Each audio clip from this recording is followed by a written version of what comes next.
स्वागत है आप सभी का।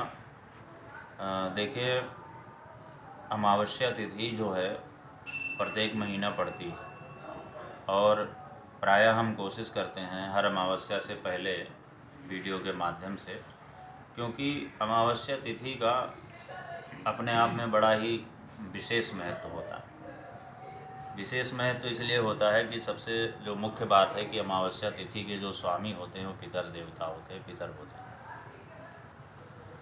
तो साल भर में 12 अमावस्या पड़ती है, लेकिन अमावस्या के पीछे भी कुछ ऐसा है कि जब किसी दिन विशेष का संयोग होता है तो उस अमावस्या की जो महत्ता है, उस अमावस्या का जो प्रभाव है वो और अधिक बढ़ जाता है, स्वयं बढ़ जाता है, स्वतः ही बढ़ जाता है। जैसे वैसे तो इस चीज़ को सभी लोग जानते हैं, लेकिन फिर भी बार बार इसलिए कहता हूँ कि मेरे प्रयास से अगर किसी को लाभ हो सके तो मेरा प्रयास सार्थक होगा।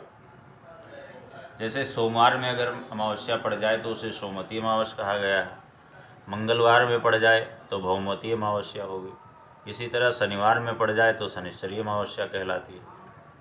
तो अलग अलग दिनों के साथ जब इसका संयोग पड़ता है तो उसका अलग अलग महत्व भी हो जाता है। तो सोमवती अमावस्या का अपने आप में बड़ा ही विशेष महत्व है, विशेष महत्व है। और ऐसा यहाँ तक कहा गया है कि सामान्य अमावस्या की अपेक्षा सोमवती अमावस्या के दिन दिया गया दान, श्राद्ध, तर्पण, तीर्थ स्नान, ब्राह्मण भोजन, जो भी कुछ किया जाता है कि पितरों के निमित्त या दान स्वरूप जो भी किया जाता है उसका बड़ा ही 1000 गुना अधिक फल मिलता है।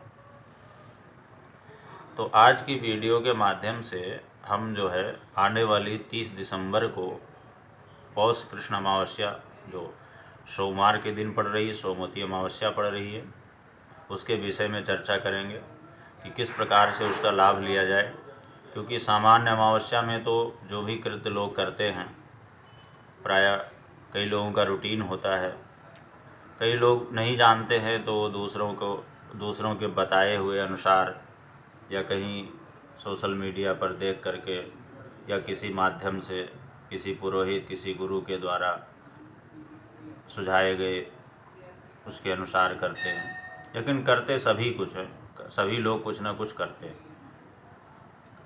तो मेरा विशेष जो है जो लक्ष्य है वो ये है कि ज़्यादातर आजकल के समय में ज़्यादातर कुंडलियों में पितृदोष देखने को मिलता है। तो अगर कोई व्यक्ति, जैसे मान लिया, वैसे तो अमावस्या के दिन जो भी कुछ कार्य किया जाता है पितरों के निमित्त वो बहुत ज़्यादा प्रभावी होता है।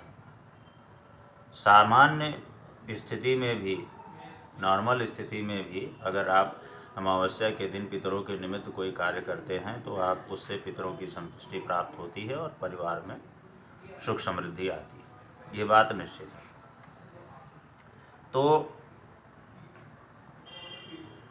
कहने का अर्थ ये है कि इस दिन, जैसे मान लिया किसी की कुंडली में अगर पितृदोष है और वो कोई बृहद अनुष्ठान या इस तरह का कोई शास्त्रीय उपाय, वैदिक उपाय नहीं कर सकता है, तो अमावस्या के दिन कम से कम वो, जैसे मान लिया पितरों के निमित्त पिंडदान करे, श्राद्ध करे, ब्राह्मण भोजन करावे, तर्पण करे, तीर्थ स्नान करे, तीर्थ में दान दे, गोदान दे।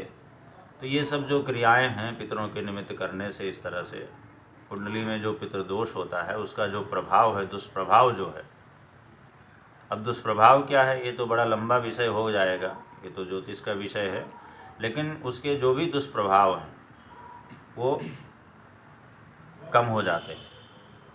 तो इस दिन, अमावस्या तिथि के दिन पितरों के निमित्त जरूर करना चाहिए। जिनकी कुंडली में पितृदोष है उन्हें तो अवश्य में वो करना चाहिए, जिनकी कुंडली में नहीं है उनको भी करना चाहिए, क्योंकि सामान्य दिनचर्या में, गृहस्थ जीवन में पितरों की संतुष्टि परम आवश्यक होती है।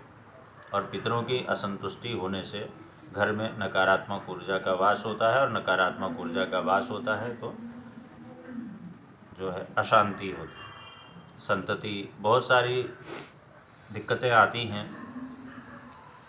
लेकिन अगर मान लिया कोई भी व्यक्ति, जैसे मान लिया ब्राह्मण भोजन कराने में असमर्थ है, पिंडदान करने में असमर्थ है, तर्पण करने में असमर्थ है, तीर्थ स्नान करने में असमर्थ है, श्राद्ध करने में असमर्थ है, तो उसके लिए भी बहुत ही कई ऐसे साधारण विकल्प दिए गए हैं जिनको करके वो इस अवसर का लाभ ले सकता है।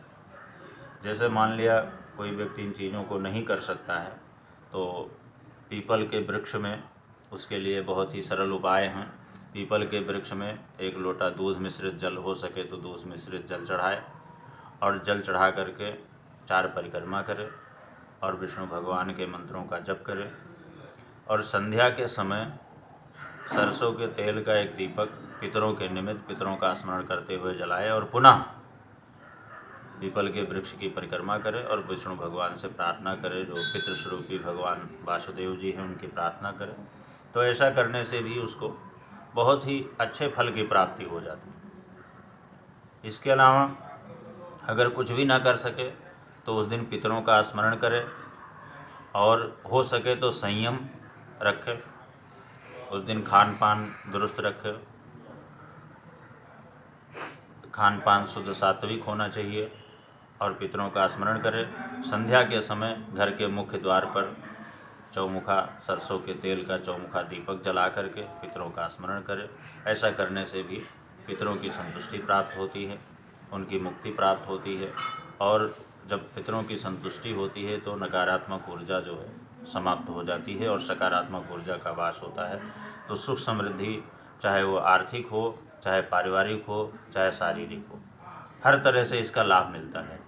तो कहने का भाव ये है कि अमावस्या एक ऐसा साधन है कि अगर कोई व्यक्ति उस दिन कोई बड़ा कार्य नहीं कर सकता है, कोई वैदिक अनुष्ठान नहीं कर सकता है, बड़ा अनुष्ठान, बृहद अनुष्ठान नहीं कर सकता है, तो उसके लिए छोटी छोटी भी चीज़ें ऐसी हैं जो ये विकल्प के रूप में हैं और बहुत ज़्यादा प्रभावी हैं। तो इस बार जो है अमावस्या 30 दिसंबर सोमवार को पड़ रही है।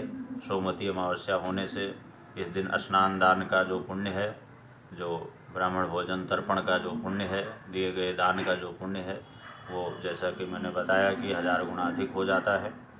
30 दिसंबर को पड़ रही है। अमावस्या तिथि जो है प्रातः ही प्रारंभ हो जाएगी और अगले दिन प्रातः माने लगभग 24 घंटे तक अमावस्या तिथि का मान है। तो अमावस्या तिथि के निमित्त जो भी कार्य हैं या पितर संबंधी जो भी कार्य हैं वो सब 30 दिसंबर को किए जाएंगे।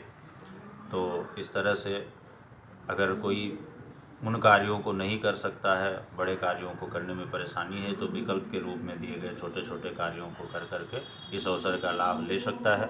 अगर जानकारी अच्छी लगे तो ज़्यादा से ज़्यादा लोगों तक इसको अग्रसारित भी करें ताकि अधिक से अधिक लोगों को इसका लाभ मिल सके। बहुत बहुत धन्यवाद।